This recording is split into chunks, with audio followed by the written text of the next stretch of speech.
আজকে আমরা ক্লাস 10 ভৌত বিজ্ঞানের সেকেন্ড চ্যাপ্টারটা শুরু করব, যেটার নাম হচ্ছে গ্যাসের আচরণ। তো এখানে আমরা মেনলি গ্যাসের বিভিন্ন প্রপার্টিজ, বিভিন্ন বৈশিষ্ট্য সম্পর্কে জানবো, ঠিক আছে? তো চলো শুরু করা যাক একটু একটু করে। আচ্ছা, গ্যাস গ্যাস মানে পদার্থের সেই দশা যেখানে নিশ্চয়ই অণুগুলো একে অপরের থেকে অনেক দূরে থাকে। মানে ধরো গ্যাসের একটা অণু এখানে আছে, একটা এখানে, তাই তো, এরকম দূরে দূরে থাকে। মজার ব্যাপার হচ্ছে, দেখো, এরা কিন্তু স্বাধীনভাবে বিচরণ করতে পারে। মানে এই অণু ধরো এদিকে যাচ্ছে, কেউ এ ধরো এদিকে যাচ্ছে, মানে যেদিকে খুশি যেতে পারে। এদের মানে বাধা দেওয়ার মতো কেউ নেই, যেটা আমরা আহ কঠিন দশায় তো দেখতেই পাই না। কঠিনে কি থাকে, অণুগুলো একদম একদম জমাট বেঁধে থাকে, যেন শীত পেয়েছে, তাই না? শীতকালে যেরকম সবাই জমাট বেঁধে যায়, তো কঠিনে এইরকম থাকে। তরলে একটু স্বাধীনতা বাড়ে, সে নিজের ইচ্ছা যেদিকে খুশি যেতে পারে। বাট গ্যাস হলে কি হয়ে যায়, এদের দূরত্ব অনেক বেশি হয়ে যায়, তো এরা যেদিকে খুশি ডিস্ট্রিবিউট হতে পারে, ঠিক আছে? তো গ্যাসের অণুগুলো কিন্তু বিশৃঙ্খল ভাবে এদিক ওদিক ঘুরে বেড়ায় যেদিকে খুশি। তো এটার এই গতিটার অ্যাকচুয়ালি একটা নাম আছে, এটাকে আমরা ব্রাউনীয় গতি বলি। হুম। এবার ধরো আমরা একটা পাত্র নিয়েছি, সাপোজ এটা একটা গ্লাস। তো গ্লাসের মধ্যেও নিশ্চয়ই অসংখ্য অণু থাকবে গ্যাসের। আমি জাস্ট কয়েকটা ড্র করছি, সাপোজ এইগুলো একটা গ্লাসের মধ্যে এই গ্যাস আছে, গ্যাসের অণু। এবার ভেবে দেখো তো, গ্যাসটা অ্যাকচুয়ালি পুরো গ্লাসের মধ্যে আছে, বাট এর অণু কম। হ্যাঁ, অণুগুলো অ্যাকচুয়ালি অনেক বেশিটা জায়গা নিয়ে থাকে।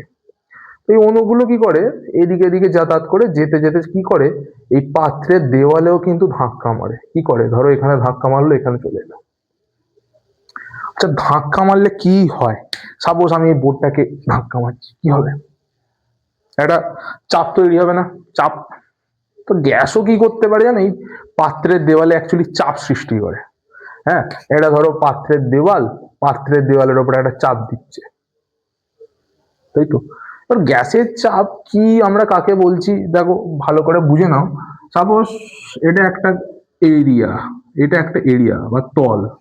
এই তলের ওপর যদি আমি ধরো এরম মার্কারটা দিয়ে চাপ দিচ্ছি, এটাকে, হ্যাঁ, শক্তি দিচ্ছি, এটাকে আমরা চাপ বলছি।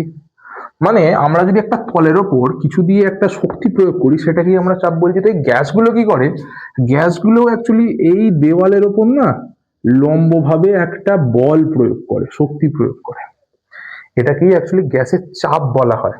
হ্যাঁ, যদি বইয়ের ভাষায় সংজ্ঞায় বলো, তাহলে বলতে পারবে যে কোনো একটা তলের উপর, একক ক্ষেত্রফলযুক্ত তলে উপর গ্যাস যে পরিমাণ বল প্রয়োগ করে, সেটাকেই আমরা গ্যাসের চাপ বলে থাকি। গ্যাসের এটাও একটা ধর্ম, ঠিক আছে, যে কোনো জায়গায়। এবার গ্যাস যে চাপ দেয় আমরা খুব একটা ভালো বুঝতে পারি না, তাই না? কারণ কি, এখানেও তো গ্যাসের অণু এখানেও আছে বাইরে, সেও কিন্তু চাপ এঁকে দেয়। হ্যাঁ, চাপ দিলে অনেক সময় মনে হতে পারে ফেটে যায়, হ্যাঁ ফেটে যেতে পারে, বাট সমান আর বিপরীতমুখী চাপ গ্লাসের বাইরের দিক থেকেও গ্লাস পায়, তো গ্লাস ফাটে না। আমরাও পাই অ্যাকচুয়ালি। কিরকম, ধরো এই এত বড় অ্যাটমসফিয়ার আছে আমাদের মাথায়, এরাও তো আমাদেরকে চাপ দিচ্ছে। গ্যাসের অণুগুলো আমাদের বডিকে তো চাপ দিচ্ছে, গ্যাসের অণুগুলো এসে ধাক্কা খাচ্ছে। দেখো, ধরো মার্কার দিয়ে ধাক্কা যদি দিই বডিতে, তাহলে দেখো একটু পিছকে যাচ্ছে না? বাট গ্যাস দিলে হচ্ছে না, কেন হচ্ছে না? তার কারণ হচ্ছে এই গ্যাসের অণু ধরো শুধু তো আমাদের বডির বাইরে নেই, বডির মধ্যেও গ্যাসের অণু আছে, এরাও কিন্তু সেই চাপটা দেয়। তো যাই হোক, চাপ আছে মানে কি, চাপের এককও হয়। তোমরা অবশ্যই জানো চাপের একক, একক তো আমরা জানি। চাপের একক কি কি, চাপের এক একটা হচ্ছে এটিএম, তাই তো। 76 সেন্টিমিটার পারস্তম্ভের চাপকে আমরা 1 এটিএম বলে থাকি। আরো একক আছে, দেখো আমরা কি বললাম, এই ধরো একটা ক্ষেত্রফল, সাপোজ এই একটা একক ক্ষেত্রফল, এর উপর লম্বভাবে যে বল প্রয়োগ করে, বলের একক কি, নিউটন, তাই তো। চাপ মানে কি, চাপ মানে অ্যাকচুয়ালি হচ্ছে বল বাই ক্ষেত্রফল। তাহলে চাপের একক কি হতে পারে, বলের ধরো আমি চাপের ধরো এসআই এককটা আমি মাপার চেষ্টা করছি, এসআই একক। তাহলে বলের এসআই একক হচ্ছে নিউটন, আর ক্ষেত্রফলের কি, মিটার স্কোয়ার। তাহলে এসআই একক কি হয়ে গেল, নিউটন পার মিটার স্কোয়ার, তাই তো। সিম্পল, এসআই একক। চাপের তাহলে সিজিএস, সিজিএস একক হতে পারে। আচ্ছা, নিউটন পার মিটার স্কোয়ার কি আমরা কিন্তু পাস্কেল বলি, ঠিক আছে। আমাদের পরীক্ষার সময় খুবই কাজে লাগবে অ্যাকচুয়ালি। নিউটন পার মিটার স্কোয়ারকে আমরা পাস্কেল বলি। সিজিএস একক কি হতে পারে, নিউটন মানে 9, আর ক্ষেত্রফল মানে বলের একক হচ্ছে ডাইন, আর ক্ষেত্রফল হচ্ছে সেন্টিমিটার স্কোয়ার। তাহলে ডাইন পার সেন্টিমিটার স্কোয়ার, এই জাস্ট দুটো একক। ঠিক আছে, তো গ্যাসের এই চাপের প্রপার্টি সম্পর্কে জানলাম। এবার ধরো গ্যাস তো চাপ দিচ্ছে, খুব ভালো কথা। চাপটা আমরা ধরো একটা বিক্রিয়ার সময় আমরা কিভাবে মাপি দেখো, আর একটা জিনিস দেখে নাও। চাপ নিয়ে যেগুলো ডিসকাস হচ্ছে, চলো কিন্তু চাপ নিয়ে ডিসকাস করা যাক। এরকম একটা ইনস্ট্রুমেন্ট থাকে, ঠিক আছে, ইনস্ট্রুমেন্টটা এইরকম দেখতে, দেখো এরকম একটা ইনস্ট্রুমেন্ট থাকে, এটাকে অ্যানিমোমিটার বলে। এখান থেকে অ্যাকচুয়ালি কি হয়, ধরো বিভিন্ন বিক্রিয়া করেছি, বিক্রিয়ার সময় গ্যাস বেরিয়েছে, সেই গ্যাসটা চাপটা অনেক সময় মাপা হয়। কিভাবে মাপা হয় দেখো, এখানে অ্যাকচুয়ালি পারদ থাকে, এখানে ধরো গ্যাসটা আছে সাপোজ, এখানে পারদ থাকে। এবার দেখো গ্যাস কি করে, গ্যাসের এই সব যে অণুগুলো আছে গতিশীল, এদিকে যেদিকে খুশি চাপ দেবে এদিকেও আসবে, এর উপরেও চাপ দেবে, তাই তো। এবার এই উপরের অংশটা কিন্তু খোলা থাকে, এই উপরের অংশটা খোলা। এখান থেকে কি হতে পারে, বাইরে আমাদের যে পরিবেশ আছে, পরিবেশে থাকা গ্যাসের অণুগুলো কিন্তু এখানে চাপ দিবে। এবার আমি কি করেছি দেখো, দুটো পারদের লেভেল কিন্তু সমান আছে। এর অর্থটা কি, মানে ভিতরে থাকা গ্যাস এর উপর যতটা চাপ দিচ্ছে, আচ্ছা এটা পারদ, হ্যাঁ এই জি পারদ, যতটা চাপ এ দিচ্ছে পরিবেশও ততটাই চাপ দিচ্ছে, মানে পরিবেশের চাপ এর চাপের সমান, মানে এই ভিতরের গ্যাসের চাপের সমান। এবার সাপোজ আমরা দেখতে পেলাম যে এইটা নিচে নেমে গেছে আর এটা উপরে উঠে এসেছে, পারদটা মেন কথা এরম উঠে গেছে। এর অর্থটা কি বলতো, তার মানে তো দাঁড়াচ্ছে যে এ বেশি চাপ দিচ্ছে, তাই না, বেশি চাপ দিচ্ছে পরিবেশের তুলনায়, আমাদের অ্যাটমসফিয়ারের তুলনায় এই গ্যাসটা বেশি চাপ দিচ্ছে। কতটা বেশি চাপ দিচ্ছে দেখো, আমরা যদি এখান থেকে একটা সিধে লাইন টানি, তাহলে এই যে উচ্চতাটা পাচ্ছি, এই চাপটা বেশি দিচ্ছে। মানে এই গ্যাসের চাপ কত, এই গ্যাসের চাপ ধরো স্মল পি, আর এখানকার চাপ ধরো ক্যাপিটাল পি। তাহলে ভেবে দেখো তো, আমরা বলতে পারি না এর চাপটা পরিবেশের থেকে, মানে ভিতরের গ্যাসের চাপটা পরিবেশের থেকে এইচ বেশি, যখন সমান সমান ছিল পি সমান পি, দুজন যখন লেভেলে ছিল। বাট এখন দেখছি পরিবেশের থেকে বেশি এই গ্যাসটা চাপ দিচ্ছে, কতটা এইচ।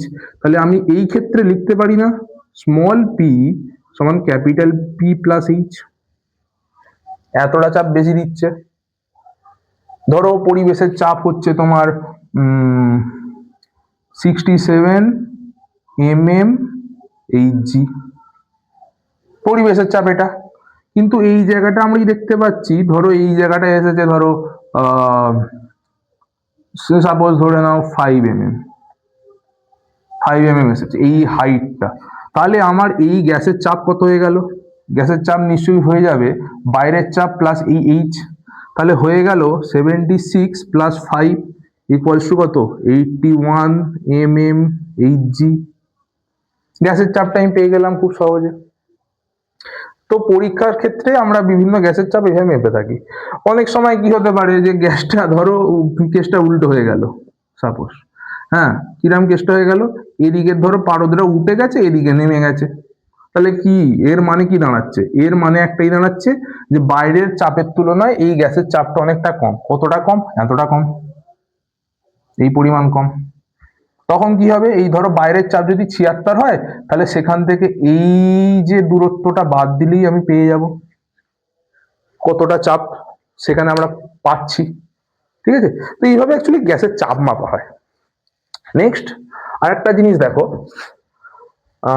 আমরা গ্যাসের চাপ নিয়ে কথা বলছি, এবার আমি একটা কথা বলছি দেখো, ধরো আমি একটা পাত্র নিয়েছি, এইরকম পাত্র, তুমি একটা কাজ করতে পারো, তোমরা এটাকে একটা ইনজেকশনের সিরিঞ্জ মনে করো, ইনজেকশনের সিরিঞ্জ, ঠিক আছে, ধরো এটা সিরিঞ্জ। তো এর ভিতরে অ্যাকচুয়ালি গ্যাস আছে, এর ভিতরে ধরো গ্যাস আছে, হুম। আচ্ছা, ধরো আমি কি করলাম, এইটাকে এইরকম করে দিলাম, সাপোজ এই একই ছবি আমি আঁকছি, ঠিক আছে, ছবিটা একই বাট একটু ডিফারেন্ট। কিরাম, ধরো আমি পিস্টনটাকে নামিয়ে দিলাম, ধরো এই জায়গাটা আনলাম, তাহলে ধরো এই জায়গাটা এলো, এই জায়গাটা এসে গেছে পিস্টন, সাপোজ। কি করলাম মানে, মেন কথা, পিস্টনটা আমি চাপ দিলাম, তাই তো, চাপ দিয়েছি পিস্টন, তাহলে কি হবে, গ্যাসের অণুগুলো কি উড়ে যাবে, চলে যাবে কোথাও? যাবে না, এ তো আটকেই আছে, চারদিকে সব সলিড দেওয়াল। তাহলে অণুগুলো কাছাকাছি চলে আসবে না এরকম, গ্যাসের অণুগুলো, হ্যাঁ কি না, কাছাকাছি চলে আসবে। তাহলে কি হলো এখানে, আমরা অ্যাকচুয়ালি কি করেছি, আচ্ছা, চাপ, গ্যাসের চাপকে আমরা পি দিয়ে ডিনোট করি, হ্যাঁ, প্রেসার, চাপ, পি। তাহলে কি হলো, চাপটা আমরা বাড়ালাম, বাড়িয়েছি তো, বাড়ানোর ফলে কি হলো, চাপ বাড়িয়েছি, কিন্তু কি হলো দেখো, আয়তন এত বড় ছিল, আয়তন এখন কি হলো, গ্যাসের কমে গেল, তাহলে ভিটা কমে গেল, ভি মানে হচ্ছে ভলিউম বা আয়তন। তাহলে আমরা দেখতে পাচ্ছি চাপ যদি বাড়াই গ্যাসের, গ্যাসের উপর যদি চাপ বাড়াই, তাহলে তার আয়তনটা কমে যেতে থাকে। তাহলে গ্যাসের অণুগুলো কাছাকাছি আসছে, মেন কথা, গ্যাসের অণুগুলো অনেক দূর দূর থাকে, তাই তো, চাপ দিয়ে দিয়ে দিয়ে দিতে কাছাকাছি আনছি। হুম। তো আমরা বলতে পারি না, যদি আমার পি বাড়ে ভিটা কমে, আবার যদি পিটা কমাই, দেখো এখানে পিটা, এখান থেকে যদি পিটা যদি কমাই, পিটা তুলে নিলাম, সাপোজ তুলে নিলাম, তাহলে কি হলো, ভিটা বেড়ে গেল, তাহলে ভিটা বাড়ে। তাহলে আমরা এটাকে লিখতে পারি না, পি ব্যস্তানুপাত 1/v, বা পি, দেখো এই সম্পর্কটা লিখতে পারি না, পি ভি এর সঙ্গে ডিসপ্রপোর্শনেশন আছে, প্রপোর্শনাল নয়, ডিসপ্রপোর্শনাল, ডিসপ্রপোর্শনাল, দেখো তো, লিখতে পারি না এটাকে, মানে পি বাড়লে, এইটা দেখো, যদি আমি লিখতাম পি ভ্যারিজাস ভি, এর মানে হচ্ছে পি বাড়লে ভি বাড়ে, বাট আমি লিখেছি কি পি ভ্যারিজাস 1/v, এর মানে হচ্ছে পি বাড়লে ভি কমে, বা পি কমলে ভি বাড়ে, বিপরীত সম্পর্কে আছে না, তাই তো। আচ্ছা, এইটা অ্যাকচুয়ালি একটা ল, ঠিক আছে, গ্যাসের একটা ল, এটাকে বলা হয় বয়েলের সূত্র, এইটা কি আমরা বলি বয়েলের সূত্র,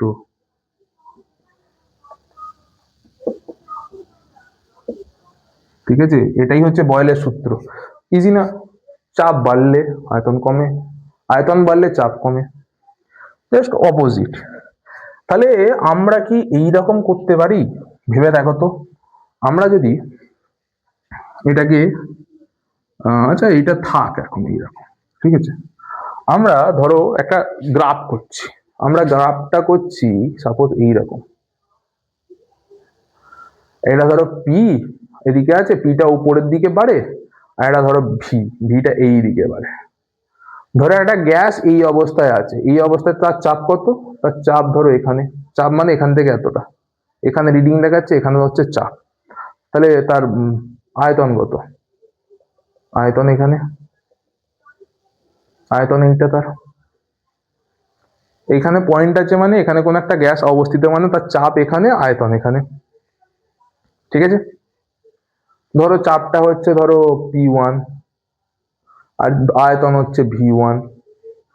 আচ্ছা, এবার আমরা কি জানি, যদি আমরা চাপ কমাই তাহলে আয়তন কে বাড়ে, তাহলে যদি একটা বিন্দুকে আমরা যদি নিচে টানি সেই দিকে আসবে, চাপ কমলে কি আয়তন বাড়ে, তাই তো। এই অবস্থাতে দেখো চাপ এখানে, আয়তন এখানে, যত যাবে দেখো চাপ আস্তে আস্তে যদি কমাতে থাকি, আয়তন কি হবে, আস্তে আস্তে বাড়তে থাকে, তাহলে দেখো তো চাপ যদি আস্তে আস্তে কমাতে থাকি, আয়তন তো থেকে থেকে থেকে থেকে থেকে থেকে বাড়তে থাকবে, দেখো এদিকে আসা মানে আয়তন বাড়ছে, আর নিচে নামা মানে হচ্ছে চাপটা থেকে থেকে কমছে। তাহলে আমরা একটা এইরকম কার্ভ পাচ্ছি না, ভেবে দেখো, আমি এইগুলোকে সরিয়ে দিচ্ছি, জাস্ট এইগুলোকে সরিয়ে দিলাম, এইটাকে আমি সরিয়ে দিলাম, দেখো তো আমরা এইরকম একটা কার্ভ পাচ্ছি না। এই কার্ভটা কি বলছে দেখো, দেখো যত আমি কার্ভে এদিকে আসছি, দেখো এই দিকে যত আসছি, তাহলে আয়তন কি হচ্ছে, বাড়ছে, আর কি হচ্ছে, চাপ থেকে থেকে কমছে। আবার যখন আমি এদিকে যাব, দেখো চাপ বেড়ে যাচ্ছে হু করে, আয়তন দেখো কমছে। এটাই হচ্ছে পি ভার্সেস ভি কার্ভ, চার্লসের সূত্রে, চার্লসের না সরি, বয়েলের সূত্রে আমাদের এই কার্ভটা খুবই ইম্পর্টেন্ট। ঠিক আছে, অনেক সময় এক্সামে এই কার্ভটা আমরা দেখতে পাই, এটা আসে। নেক্সট দেখো, আমরা বেশ করে বুঝতে পারলাম যে ধরো এইটা বুঝতে পেরেছি। এবার ধরো এইটাকে আমরা একটু এই সিচুয়েশনটাকে তুলে দিচ্ছি, এই ধরো ভ্যারিজার সাইনটাকে তুলছি। মাথায় রাখবে ভ্যারিজার সাইন যখনই তুলবে সমান আসে, সমানের সাথে কি আসে, একটা ধ্রুবক আসে, ধ্রুবকটা হচ্ছে কে, আর ভিটা চলে এলো। মাথায় রাখবে একটা জিনিস, এই কন্ডিশন যখনই লিখবে না, দুটো জিনিস কিন্তু আমরা অপরিবর্তিত রাখি গ্যাসের। গ্যাসের আরো কিছু প্রপার্টি আছে, সেটা হচ্ছে যে এক হচ্ছে তাপ, গ্যাসের তাপ বা টেম্পারেচার টি, আর দুই হচ্ছে মোল সংখ্যা। ঠিক আছে, মোল সংখ্যাকে আমরা এন দিয়ে ডিনোট করি। এই ফর্মুলাটা তখনই কাজ করবে যখন পুরো সিস্টেমের তাপ আর মোল সংখ্যা ফিক্স থাকে। মোল সংখ্যা মানে কি, ধরো গ্যাসের অণুর সংখ্যা, অণুর সংখ্যা যদি ফিক্স থাকে, অবভিয়াসলি যদি অণুর সংখ্যা কমিয়ে নিই তাহলে কি হবে, আয়তন তো কমে যাচ্ছে, চাপটাও তো কমে যাবে। ঠিক আছে, তো দেখে নাও এইটাকে আমরা এইভাবে লিখতে পারি, বা এইটাকে আমরা মডিফাই করতে পারি না। ধরো দুদিকে আমি ভি দিয়ে গুণ করছি, দুদিকে আমি যদি ভি দিয়ে গুণ করি তাহলে এই নিচে ভি আছে, এর সঙ্গে আবার ভি গুণ হবে, ভি আর ভি কেটে গেল, তাহলে কি রয়ে গেল আমার কাছে, পিভি সমান কে, পিভি সমান কে। তার মানে তুমি পিটাকে যতই বাড়াও আর ভি যতই বাড়াও না কেন, পিটাকে পি আর ভি এর গুণফল কিন্তু কেই থাকবে। মানে ধরো তুমি পিটাকে বাড়িয়েছো, ঠিক আছে, ধরো পিটাকে বাড়িয়েছো, ধরো পি1, ঠিক আছে, ধরো এই জায়গাটা হচ্ছে প্রেসারটা হচ্ছে পি1, এর প্রেসার হচ্ছে পি1, এর আয়তন হচ্ছে ভি1। এই অবস্থায় সিলিন্ডারে এই অবস্থায় চাপ হচ্ছে পি1, এই সময় চাপ হচ্ছে ভি1। তুমি এবার চাপ দিলে, চাপ দেওয়ার পরে এখানে চাপ হয়ে গেছে তোমার পি2 আর আয়তন হয়ে গেছে ভি2, হলো। কিন্তু চার্লসের ফর্মুলা বলছে তুমি চাপকে যাই রাখো আর ভি কেও যাই রাখো, মানে টেম্পারেচার প্রেসার যাই রাখো না কেন, যদি আমার তাপমাত্রা আর মোল সংখ্যা যদি কনস্ট্যান্ট থাকে তাহলে এর গুণফল সবসময় কেই হবে। তার মানে আমি বলতে পারি এইটার ক্ষেত্রে, এইটার ক্ষেত্রে আমরা বলতে পারি যে পি1 ভি1 সমান কে, যখন টেম্পারেচারটা হচ্ছে, যখন টেম্পারেচার টি আর মোল সংখ্যা এন বা অণুর সংখ্যা এন। আবার এই ক্ষেত্রে বলতে পারি, আমরা এই ক্ষেত্রে বলতে পারি পি2 ভি2 সমান কে, একই তাপমাত্রা, তাপমাত্রা টি আর মোল সংখ্যা এন। দেখো তো দুটো ক্ষেত্রেই আমরা ভ্যালুটা পাচ্ছি কে, তাহলে আমরা কি লিখতে পারি, দুটো ক্ষেত্রে যদি ভ্যালু কে হয় তাহলে তো আমরা লিখতেই পারি যে পি1 ভি1 সমান পি2 ভি2। এটাও একটা ফর্মুলা। মানে যদি তাপমাত্রা আর মোল সংখ্যা যদি ফিক্স থাকে, যে কোনো অবস্থায় তুমি গ্যাসের চাপ আর আয়তনকে গুণ করো না কেন, তাদের গুণফলের মানটা সবসময় একই থাকবে, পি1 ভি1 সমান পি2 ভি2। ঠিক আছে, তাহলে আমরা এখান থেকে বয়েল কি বলছে, বয়েলের কাছ থেকে আমরা দুটো সূত্র পেলাম, একটা হচ্ছে পি ভ্যারিজাস 1/ভি, এখান থেকে আমরা পি আর ভি এর কার্ভটা পেয়েছি। আর এখান থেকে আর একটা জিনিস পেলাম কি, পি1 ভি1 সমান হচ্ছে পি2 ভি2, তাই তো। আচ্ছা, এখান থেকে আরো একটা curve actually important role play করে। ঠিক আছে, আমি একটা কাজ করছি, এই জায়গাটা আপাতত ইরেজ করে দিচ্ছি, এই জায়গাটায় বুঝিয়ে দিচ্ছি সেই কার্ভটা। ঠিক আছে, দেখো, আচ্ছা মাথায় রাখবে এই চার্লসের যখন সূত্র, সরি বয়েলের, এইটা বয়েলের সূত্র, বয়েলের সূত্র, মাথায় রাখবে এই সূত্র তখনই কাজ করবে যখন তোমার তাপমাত্রা আর মোল সংখ্যা ধ্রুবক হবে, দুটোই যখন ধ্রুবক হবে তখন কাজ করবে। এখান থেকে আরো একটা কার্ভ আছে, সেটা হচ্ছে এটা পিভি, পিভি বনাম ভি বা পিভি বনাম পি, ভি বা পি যে কোনো একটা হতে পারে। এবার তুমি ভেবে দেখো কার্ভটা কিরকম হতে পারে। ধরো আমরা এই পাত্রটা আবার নিলাম বোঝার জন্য, ঠিক আছে, এই পাত্রটাকে আমরা আবার নিয়েছি। আমি কি বললাম, তবে হ্যাঁ এই কার্ভটা কিন্তু ওই তাপমাত্রা আর মোল সংখ্যা এই দুজনেই কিন্তু ধ্রুবক থাকে। ধ্রুবকগুলো ভালো করে মেনশন করে রাখবে, নাহলে কিন্তু প্রবলেম আসতে পারে, ঠিক আছে, ভুল হয়ে যেতে পারে। কেন ভুল হয় সেটা আমি নেক্সট দিন ডিসকাস করব।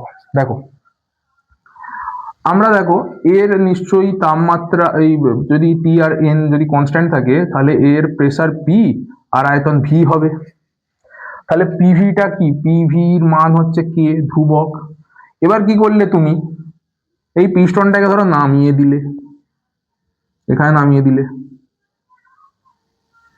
তাহলে কি হবে, এখানে তাহলে পিটা বেড়ে যাবে কিন্তু ভিটা কমে যাবে। এবার দুজন দেখো বাড়া কমা দুজনকে ক্যান্সেল আউট যদি করে দেয়, এখানে পি ওয়ান আর ভি ওয়ান যদি ভাবি মানে পরিবর্তিত হওয়ার পর, তাহলে পি ওয়ান ভি ওয়ানটাও সমান কেই হবে। মানে তুমি তাপমাত্রা বা চাপ যেটাকে কমাও না বাড়াও না কেন, পিভির মান সবসময় সমান থাকবে। তার মানে কার্ভটা আমার এরকম হবে। এরকম কেন ভেবে দেখো, আমি আয়তনটা এদিকে যাচ্ছে মানে, আচ্ছা আয়তন দেবো যাচ্ছে, আয়তনটা বাড়ছে, আয়তনটা সাপোজ বাড়ছে, আয়তন ধরো বাড়ছে, এটা বাড়ছে, তাহলে কি হবে, আয়তনটা যদি বাড়ে চাপটা কমবে, তাহলে গুণফলটা কিন্তু একই থেকে যায়। এই যে গুণফলটা কিন্তু সবসময় কে, কে মানে কি, তুমি আয়তন বাড়াও আর যাই করাও না কেন পিভি এর কোনো রকম পরিবর্তন হবে না। একই যদি তুমি এখানে পি দিয়ে করো না কেন, পি দিয়ে করলেও কিন্তু এর কোনো রকম কিছু পরিবর্তন হবে না, কার্ভটা এইরকমই আসবে। তবে হ্যাঁ তাপমাত্রা পরিবর্তন করলে আসতে পারে। যদি আমরা তাপমাত্রা পরিবর্তন করি তাহলে কিন্তু এই জিনিসটা এইরকম হবে। এটা ধরো টি ওয়ান উষ্ণতায় করেছি, এটা টি টু উষ্ণতায় করেছি, এটা ধরো টি থ্রি উষ্ণতায় দেখাচ্ছি। মাথায় রাখবে অ্যাকচুয়ালি যেটা হয়, টি ওয়ান এর মান সব থেকে কম, টি টু এর মান একটু বেশি, টি থ্রি এর মান আরো বেশি। এটা কেন হচ্ছে, ধরো এখানে আমি পাত্রটা আবার ড্র করলাম, এখানে আমার পিস্টনটা আছে, এখানে গ্যাসের অণুগুলো আছে। আমি কি করলাম, তাপ আর চাপ আমি একই রাখছি, পরিবর্তন করছি না, এখানে খালি তাপ আর আয়তন একই রাখছি, এখানে খালি বেশ করে তাপ দিয়ে দিচ্ছি। তাপটা দিলে কি হবে, গ্যাসের অণুগুলো তাপটা নেবে, তাপটা নিয়ে কিন্তু আরো জোরে জোরে দেওয়ালে ধাক্কা মারবে। যদি দেওয়ালে জোরে জোরে ধাক্কা মারে তাহলে প্রেসারটা বাড়বে না, তাহলে তাপমাত্রা যদি বাড়াই তাহলে প্রেসারটা বাড়বে। এবার দেখো যদি প্রেসার বাড়ে তাহলে কি হবে, পিস্টনটাকে উপরের দিকে ঠেলবে, তো ঠেললে কি হবে, পিস্টনটা উপরের দিকে উঠে গেলে কি হবে, আসলে আয়তন বেড়ে যাবে, মানে ভিটাও বাড়বে। তাহলে পিও বাড়ছে ভিও বাড়ছে, তাহলে মোটামুটি পি আর ভি এর গুণফলটাও বাড়বে।